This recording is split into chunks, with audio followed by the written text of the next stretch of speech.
Salam saudara terkasih, salam jumpa pada renungan harian Embun Pagi. Pada hari ini kita akan merenungkan firman Tuhan untuk menjadi bahagian hidup kita.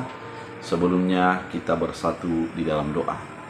Damai sejahtera Allah yang melampaui segala akal dan pikiran, itulah yang memelihara hati dan pikiranmu dalam Kristus Yesus Tuhan. Amin. Saudara terkasih di dalam Kristus Yesus, firman Tuhan untuk kita hari ini diambil dari Matius 5 ayat 4. Dalam bahasa Batak Angkola dikatakan, Martua mahalak namar sakroha ake nagiot apuando roha nihalahi.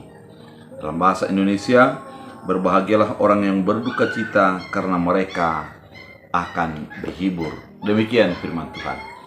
Saudara terkasih di dalam Kristus Yesus, ketika Yesus melihat banyak orang yang mengikuti dia, maka Yesus naik ke bukit dan memberikan khotbah di bukit. Khotbah di bukit bukan hanya sebuah tempat yang berada di bukit, tapi juga adalah ajaran-ajaran yang menjadi puncak dari ajaran itu ada diungkapkan di dalam khotbah di bukit.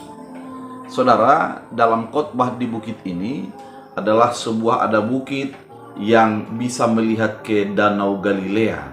Tempat ini sangat sejuk dan bisa dinikmati panoramanya, cuacanya, dan juga bisa melihat banyak orang di dalam ketika kita berdiri di atas bukit tersebut.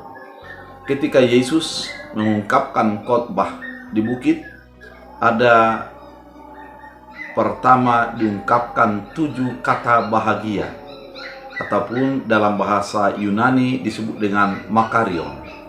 Makarion adalah berbahagialah.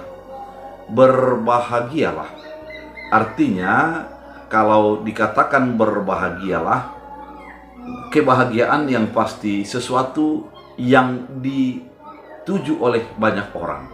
Kebahagiaan merupakan impian dari banyak orang. Karena memang kebahagiaan merupakan sesuatu yang tidak bisa dibeli dengan apapun. Kalau dikatakan menjadi bahagia, kita itu ada sebuah luapan di dalam hati kita yang melampaui daripada keadaan yang sesungguhnya. Kalau kita menjadi orang berbahagia, pastinya kita tidak lagi dikuasai oleh keadaan, namun hati kitalah yang menguasai keadaan yang terjadi. Sehingga kebahagiaan yang demikian adalah kebahagiaan yang menjadi bahagian yang tak terpisahkan daripada kehidupan itu sendiri. Saudara terkasih di dalam Kristus Yesus, dalam ungkapan berbahagia pada ayat 4, Yesus mengatakan bahwa berbahagialah orang yang berduka cita karena mereka akan dihibur. Saudara terkasih, agak sulit untuk memahami bagaimana orang berduka bisa berbahagia. Karena memang yang pasti kalau berduka ya menangis. Kalau tidak meratap, bahkan sampai kepada stres. Karena memang kalau berduka itu ada sesuatu kehilangan di dalam diri kita. Bisa itu kehilangan orang yang kita kasihi, kehilangan benda yang kita kasihi, kehilangan sesuatu yang kita anggap penting dalam diri kita, maka kita akan menjadi orang yang berduka cita. Namun Yesus mengatakan orang berduka cita itu perlu berbahagia. Sesuatu yang sangat sulit untuk dipahami dan dimengerti, namun kalau kita menghayatinya adalah sangat benar. Kalau dikatakan berbahagialah orang yang berduka cita karena mereka akan dihibur, ternyata kebahagiaan orang yang berduka adalah pengharapannya. Pengharapan terhadap sesuatu yang terjadi setelah terjadinya duka cita. Pengharapan yang terjadi setelah melampaui keadaan yang menyedihkan bagi kita. Oleh karena itu, ketika berduka ternyata jangan fokus kepada duka itu, tapi fokuslah ada Tuhan yang memberikan pertolongannya, memberikan kasih-Nya, memberikan dirinya melebihi daripada persoalan yang kita hadapi. Sehingga ketika kita berduka, kita tidak menjadi stop di dalam duka itu, namun ada lanjutan pengharapan di dalam diri kita.